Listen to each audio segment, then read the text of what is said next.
शुक्रान या रब्बी शुक्रान हदैत क़ल्बी। अस्सलाम वालेकुम वरहमतुल्लाहि वबरकातुहू।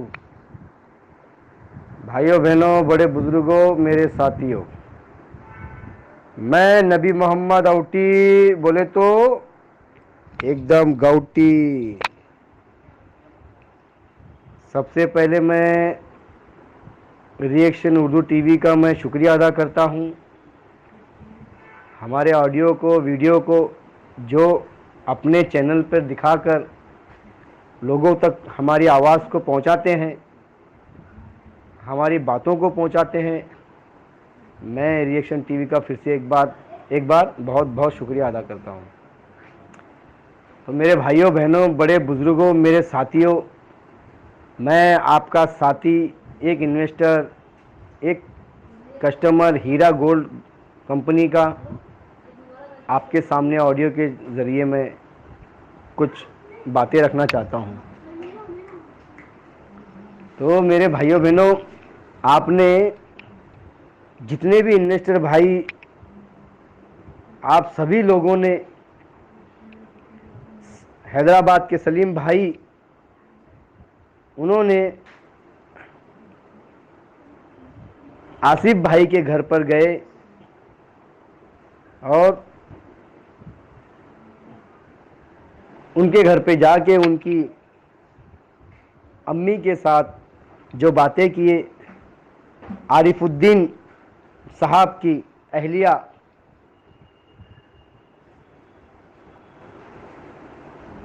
उनकी बेगम से जो बातें हुई, जानकारी मिली, आप लोगों को, सभी लोगों को यहाँ से शायद पता चल गया होगा कि शैतान खान कितना बड़ा लुटेरा है, कितना बड़ा चोर है। वैसे तो मैंने भी आसिफ साहब से कई महीने पहले भी बात किया था, 2-3 बार मैंने उनसे बातें किया था जब वो हिंदुस्तान में थे, फिर बाद में बाहर चले गए, फिर अभी वापस आए शायद। तो मेरे भाइयों, ये शैतान खान,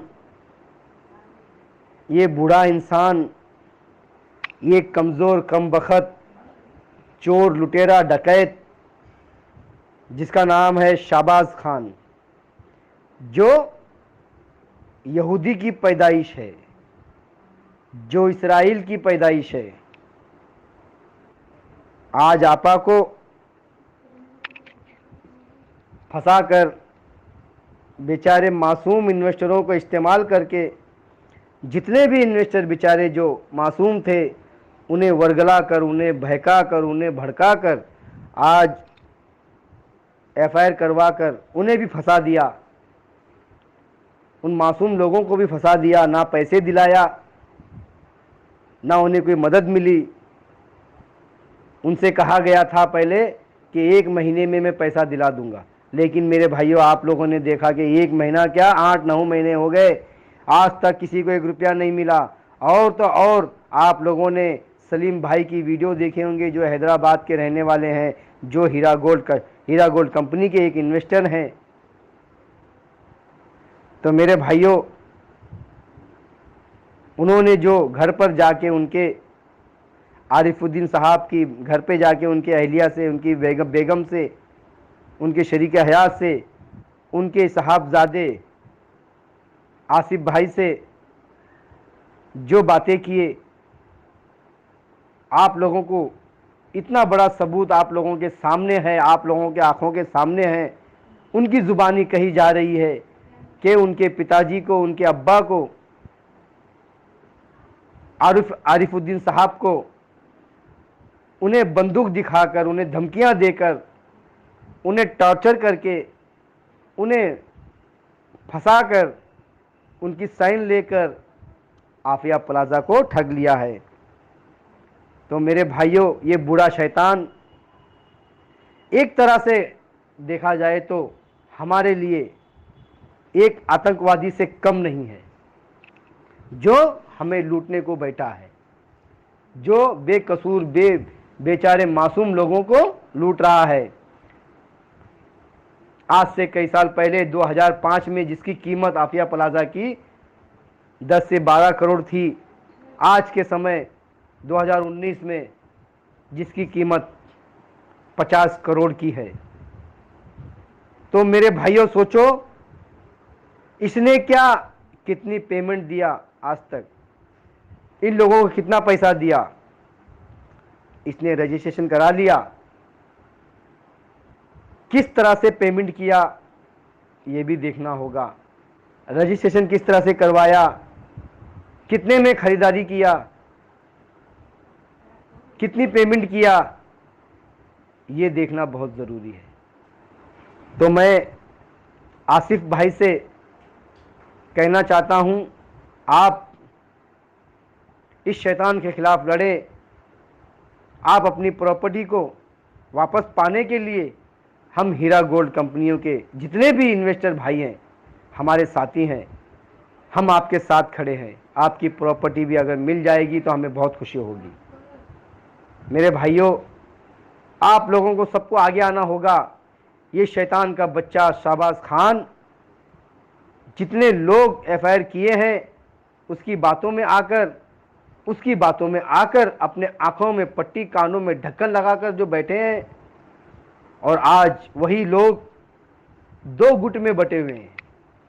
जो एफआईआर किए हुए हैं, जो शाहबाज के साथ में हैं, वही लोग दो गुट में बटे हुए हैं, क्योंकि उन्हें पैसा नहीं मिला आज तक, इसीलिए। और आज एक नई दुकान खोलकर बैठा है, आईएमए की दुकान खोलकर बैठा है, और अब कहता है भाग गया मंसूर अली खान भाग गया।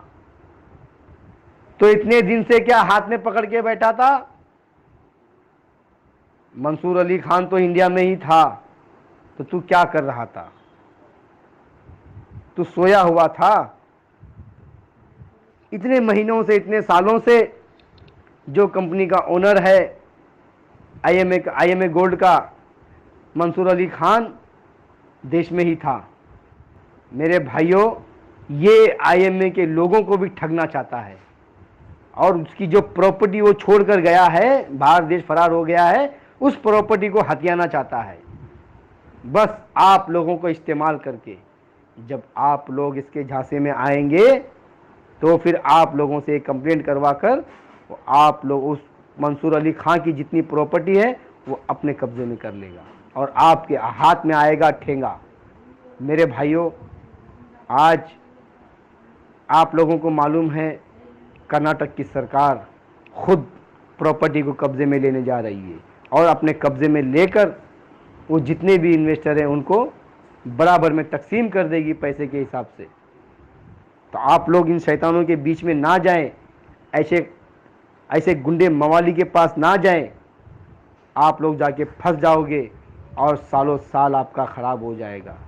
मेरे भाइयों, आप लोग डायरेक्टली सीधे आप लोग अपना कंप्लेंट बेंगलुरु के थाने में, बेंगलुरु के पुलिस थाने में अपना एफआईआर दर्ज करवाएं, और अपने हक की जो अपना हक का जो दौलत है, अपने जो पैसे हैं हक के, अपने हलाल के जो पैसे हैं, उसे वापस लेने के लिए आप खुद जाके अपनी जिम्मेदारी पे आप लोग वहाँ पर एफआईआर करें। ये शाहबाज खान और ये मीरा रोड का शैतान, ये से कई शैतान हैं जो दलाल हैं, ये दल्ले हैं, ये साले भड़वे हैं, ये भड़वे हैं, ये लुटेरे हैं, ये चोर हैं। इनकी बातों में आप ना आए। मेरे भाइयों, ऐसे ही करके आज कई लोगों को इन्होंने फंसा दिया है। कितने लोगों को आज अपने जालों में फंसाकर आपा की प्रॉपर्टी के ऊपर नज़र रखकर बैठे हैं, हीरा गोल्ड कंपनी की प्रॉपर्टी को नज़र रख के बैठे हैं। तो मेरे भाइयों, मैं बार बार कहता हूँ, आप लोग सलीम भाई का वीडियो देखें, जो उनके फैमिली में जो आरिफुद्दीन साहब की बेगम और उनका साहबजादा आसिफ भाई, इन्होंने आप बीती सच्ची कहानी बताए हैं। जो उनके साथ जुल्म हुआ, उनकी प्रॉपर्टी को छीना गया, उनके प्रॉपर्टी को लूटा गया, इस चोर ने लूटा है, इस डकैत ने लूटा है। इस हराम की औलाद ने लूटा है। ये शाहबाज खान कुत्ते का बच्चा, शैतान की औलाद, जो दलाल है, ये प्रॉपर्टी के लिए अपनी बीवी और बेटी को भी बेच सकता है। ये वो जात की औलाद है, ये वो जात की खानदान का वो जो उस खानदान की पैदाइश है। तो मेरे भाइयों, आप लोग ऐसे लोगों की बातों में ना आए, और जितने भी लोग एफआईआर किए, जितने भी लोग कंप्लेंट किए हैं हीरा गोल्ड कंपनी के खिलाफ, आप लोग मेहरबानी करके वापस ले ले अपने कंप्लेंट को। आपा ने खुद पहले, आप लोगों को पता है, कोर्ट को, अदालत को एफिडेविट दिया है कि मैं 16 महीने में पैसा दूंगी। कौन सी ऐसी जो कंपनी की जो सीईओ है, कौन सी जो कंपनी की जो ओनर है, जो अदालत को एफिडेविट दिया है, जो आपा ने दिए हैं, मैं पैसा सबको दूंगी। आप लोगों को यकीन करना चाहिए। आप लोग यहाँ यकीन ना करते हुए एक दलाल की बातों पे आते हैं, एक शैतान की बातों पे आते हैं, एक लुटेरे की बातों पे आते हैं, एक ज़मीन लैंड माफिया की बातों में आकर आप लोग अपने आप को कमज़ोर अपाहिज बना रहे हैं। आप लोग अपने आप को बर्बाद कर रहे हैं। अपने आप को आप लोग अपने बच्चों का मुंह का निवाला छीन कर किसी और को दे रहे हैं। तो मेरे भाइयों, बताओ आप लोगों को कितने लोगों को पैसा मिला आज तक? बताइए आप लोग आज तक कितने लोगों को क्या मदद किया इसने, सिवाय एक जेरोक्स कॉपी और एफआईआर? इसको मदद नहीं कहते मेरे भाई। एफआईआर, कंप्लेंट वगैरह आप खुद कर सकते हैं, लेकिन कहाँ? जहां हक की बात होती है वहां तो आपा ने कहीं गए नहीं। आपा ने तो अपनी पूरी प्रॉपर्टी हिंदुस्तान में बनाई है, और कोई भाड़े पे, किराए पे कोई जगह नहीं ली है। जो भी ली है, आपा ने ऑफिस खोली है, वो खुद की प्रॉपर्टी पे खोली है, कंपनी की प्रॉपर्टी लेके खोली है। तो भागने का सवाल नहीं होता, पूंजी कहने का सवाल नहीं होता। मेरे भाइयों, कंपनी की पूरी प्रॉपर्टी सही सलामत है। ये जीएसटी के नाम से लोगों को भड़का रहा है, ये सरकार के नाम पे लोगों को भड़का रहा है, ये सीज के नाम पे लोगों को भड़का रहा है। मेरे भाइयों, जितना जल्द आप लोग कंप्लेंट वापस लेते हैं, उतना ही जल्द आपा को आने का मौका मिलता है, आप लोगों को पैसा मिलने का मौका बन जाता है, उतना ही जल्द डीफ्रीज कराने का मौका मिलता है। अकाउंट को, बैंक अकाउंट को डीफ्रीज कराने का मौका मिलता है। आप लोगों को पैसे जल्दी मिलने का चांस मिलता है। ऐसे में आप लोगों को फायदा है, वरना 10 से 15 साल आप लोग कहीं नहीं गए। जिस भाई ने जो कंप्लेंट किया था, आज वहां पे बेल हो चुकी, आज उनका क्या होगा? मुझे लगता नहीं कि उनके पैसे 10 से 15 साल के बाद ही मिलेंगे। मुझे तो ऐसा ही लगता है। तो आप लोग ऐसे बेवकूफ़ी ना करें, आप लोग ऐसे जल्दबाजी करके शैतानों की बातों में आकर अपने पैर को कुल्हाड़ी ना मारें, अपने पैर ना काटें, अपने हाथ ना काटें, और मेहरबानी करके शैतानों का ढक्कन, आंखों की पट्टी निकाल दें आप। अस्सलाम वालेकुम रहमतुल्लाहि व बरकातुहू।